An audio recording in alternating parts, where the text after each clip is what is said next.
అందరికీ నమస్కారం. శ్రీ మాత్రే నమః, శ్రీ గురుభ్యో నమః. ఈరోజు మకర సంక్రాంతి పండుగ గురించి ఒక విశేషమైన కథ చెప్పబోతున్నానండి. మీరు శ్రద్ధగా పూర్తిగా వినండి. అయితే పండగలలో మకర సంక్రాంతి పండుగ అనేది ఒక మహిమాన్విత పర్వదినంగా ప్రసిద్ధికెక్కింది. సంక్రాంతి పండుగ ప్రతి సంవత్సరము జనవరి నెలలో 14 లేదా 15వ తారీఖులలోనే వస్తుంది. ఈ పండుగ సూర్యభగవానునికి ప్రీతికరమైన పండుగగా చెప్పవచ్చు. అందుకే సూర్యభగవానుని ఆరాధన ఎంతో శ్రేష్టమని చెప్తాము పుష్యమాసంలో. ఎందుకంటే సూర్యభగవానుడు కనిపించే దైవం. ఆయన రాకపోతే మనకి సృష్టియే లేదు. కనిపించే దైవం సూర్యుడే. అయితే మకర సంక్రాంతి రోజు సూర్యుడు ధనస్సు రాశిలో నుండి మకర రాశిలోకి ప్రవేశిస్తాడు. అందుకని మకర సంక్రాంతి అని పిలువబడుతుంది. సంక్రాంతి రోజు సూర్యుడు ఉత్తరాయణంలోకి వస్తాడు. దక్షిణ యాత్ర ముగించుకొని ఉత్తరాయణంలోకి వస్తాడు. అందుకని వాతావరణంలో మార్పులు కూడా చోటు చేసుకుంటాయి. అయితే మన భవిష్య పురాణం ప్రకారం సూర్యుని దిశ మార్పు వల్ల వ్రతం ఎలా చేయాలి, ఏమి ఆచారాలు పాటించాలి అనేది శాస్త్రాలు ఇలా చెబుతున్నాయి. ఏంటంటే సంక్రాంతి రోజు నువ్వుల పిండిని నీటిలో కలిపి స్నానం చేయాలి. తర్వాత సూర్యభగవానునికి ఆరాధన భాగంగా అర్ఘ్యం వదలాలి.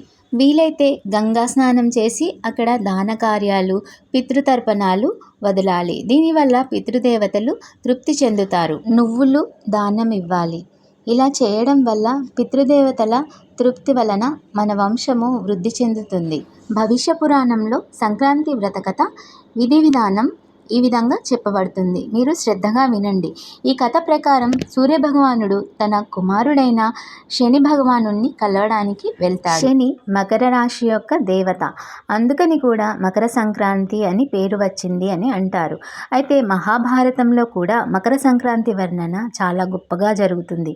మహాభారతం ప్రకారం గంగాపుత్రుడైన భీష్మ పితామహునికి ఇచ్ఛామరణం అనే వరం సిద్ధించి ఉంటుంది. భీష్మ పితామహుడు మహాభారత యుద్ధంలో కౌరవులకు సేనాధిపతిగా ఉండేవాడు.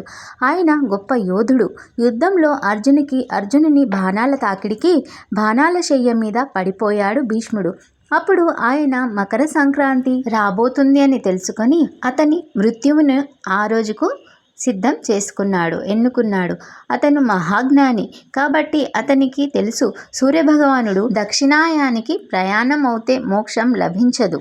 అందుకుగాను మోక్షం లభించకపోతే మళ్ళీ భూమి మీద ఇంకో జన్మ ఎత్తాల్సి వస్తుంది అని గ్రహించి మహాభారత యుద్ధం ముగిసిన తర్వాత సూర్యుడు ఉత్తరాయణంలోకి వెళ్ళగానే భీష్మ పితామహుడు ప్రాణత్యాగం చేశాడు. దీని ద్వారా భీష్మ పితామహునికి మోక్షం లభించింది అని పురాణ గాథలు చెబుతున్నాయి. ఇదండి ఇవాల్టి మకర సంక్రాంతి విశిష్టమైన కథ. మకర సంక్రాంతి ఎందుకని పిలువబడుతుంది అనేది తెలుసుకున్నారు కదా. మీరు కూడా ఆచారం పాటించి మకర సంక్రాంతిని విధిపూర్వకంగా చేసి పుణ్యులవ్వండి.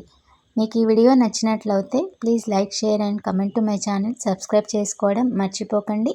శ్రీ మాత్రే నమః, శ్రీ గురుభ్యో నమః. అందరికీ నమస్కారం. మకర సంక్రాంతి శుభాకాంక్షలు.